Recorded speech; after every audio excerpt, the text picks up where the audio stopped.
بسم اللہ الرحمن الرحیم۔ ناظرین گرامی، آج ہم آپ کی خدمت میں نبی کریم صلی اللہ علیہ وسلم کو خواب میں دیکھنے کے بارے میں تعبیرات عرض کریں گے۔ اگر کوئی شخص حضرت محمد مصطفیٰ صلی اللہ علیہ وآلہ وسلم کو خواب میں دیکھے تو سب غموں سے راحت پائے گا، قرض سے سرخرو ہو جائے گا، قیدی ہوگا تو نجات پائے گا، دہشت ہوگی تو امن پائے گا، کہا تو تنگی دور ہوگی۔ بعض کہتے ہیں کہ اگر مالدار ہو تو درویش ہو جائے گا۔ حضرت ابو ہریرہ رضی اللہ تعالیٰ عنہ نے کہا کہ میں نے رسول خدا صلی اللہ علیہ وسلم سے سنا ہے کہ جس نے مجھے خواب میں دیکھا ہے اس نے درست دیکھا ہے،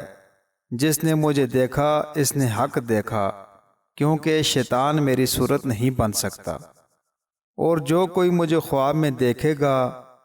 غم نہ دیکھے گا، تعجب نہ کرو، میری زیارت کی تعویل زیادہ تر سعادت آخرت ہے۔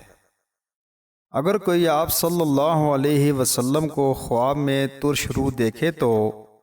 یہ سستی دین اور ملک میں بدعت کے ظاہر ہونے کی دلیل ہے۔ اگر آپ صلی اللہ علیہ وسلم کو ایسی جگہ دیکھا جائے کہ جہاں لوگ پکارتے ہیں تو یہ اس امر کی دلیل ہے کہ وہ اجڑا ہوا ملک پھر آباد ہو جائے گا۔ اور اگر آپ صلی اللہ علیہ وسلم کو کچھ کھاتے ہوئے دیکھے تو صدقہ اور زکوٰۃ دینے کی دلیل ہے۔ اور اگر آپ صلی اللہ علیہ وسلم کو ایسی جگہ دیکھے جہاں کسی طرح کی بلا اور محنت نہیں ہے تو اس جگہ اور زیادہ نعمت ہوگی، خاص کر اگر مسجد میں دیکھے۔ اور اگر آپ صلی اللہ علیہ وسلم کو غمناک یا بیمار دیکھے تو یہ اس شخص کے دین کی کمزوری کی دلیل ہے۔ حضرت کرمانی رحمۃ اللہ علیہ فرماتے ہیں کہ اگر آپ صلی اللہ علیہ وسلم کو کسی جگہ یا شہر میں دیکھے تو یہ دلیل ہے کہ اس جگہ نعمت فراخ ہوگی اور لوگوں کو جمعیت خاطر ہوگی اور اس جگہ والے دشمن پر فتح حاصل کریں گے۔ اور اگر آپ صلی اللہ علیہ وسلم کے اعضاء میں سے کسی عضو کو کم ہوا دیکھے تو یہ دلیل ہے کہ اس جگہ کے لوگ شریعت میں سست ہیں،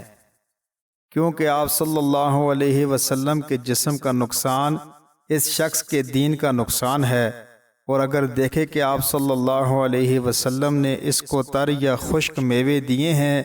تو اس کو دین میں پارسائی حاصل ہوگی۔ حضرت امام ابن سیرین رحمۃ اللہ علیہ فرماتے ہیں کہ اگر خواب میں آپ صلی اللہ علیہ وسلم کو دیکھے، اگر نیک لوگ دیکھتے ہیں تو آپ صلی اللہ علیہ وسلم ان کو ان چیزوں کی بشارت دیتے ہیں جو ان کو پہنچیں گی، اور برے آدمیوں کو گناہ کرنے سے بچاتے ہیں تاکہ عذاب سے نجات پا جائیں، کیونکہ آپ صلی اللہ علیہ وسلم مومنوں کے لیے بشارت دینے والے اور کافروں کے لیے ڈرانے والے ہیں۔ اگر آپ صلی اللہ علیہ وسلم کو کوئی خواب میں غضبناک دیکھے تو یہ دلیل اچھی نہیں ہے۔ حضرت عبداللہ بن عباس رضی اللہ تعالیٰ عنہما نے فرمایا کہ اگر کوئی آپ صلی اللہ علیہ وسلم کا جنازہ خواب میں دیکھے تو اس ملک میں رنج اور مصیبت بہت آئے گی، اور اگر جنازے کے پیچھے آپ صلی اللہ علیہ وسلم کو جاتا دیکھے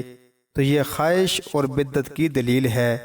اور اگر آپ صلی اللہ علیہ وسلم کو دیکھ کر صرف زیارت کی تو یہ مال اور نعمت اور ولایت پانے کی دلیل ہے، اور اگر دیکھے کہ آپ صلی اللہ علیہ وسلم اس پر افسوس کرتے ہیں تو وہ اس کے کافر ہونے کی دلیل ہے، جیسا کہ حق تعالی شانہ نے ارشاد فرمایا، کہہ دو کہ کیا اللہ اور اس کی آیتوں اور اس کے رسول پر تمسخر کرتے ہو؟ عذر نہ کرو، تم نے اپنے ایمان کے بعد کفر کیا ہے۔ حضرت امام جعفر صادق رحمۃ اللہ علیہ نے فرمایا کہ خواب میں پیغمبروں کی زیارت 10 وجہ سے ہے: رحمت، نعمت، عزت، بزرگی، دولت، فتح مندی، نیک بختی، جمعیت، قوت اور دونوں جہاں کی خیر اور اس جگہ کے لوگوں کی بہتری کہ جس جگہ پر خواب دیکھا گیا ہے۔ اللہ کریم سے دعا ہے اللہ کریم ہم سب کو آقا کریم صلی اللہ علیہ وسلم کی خوابوں میں زیارتیں زیادہ سے زیادہ نصیب فرما دیں۔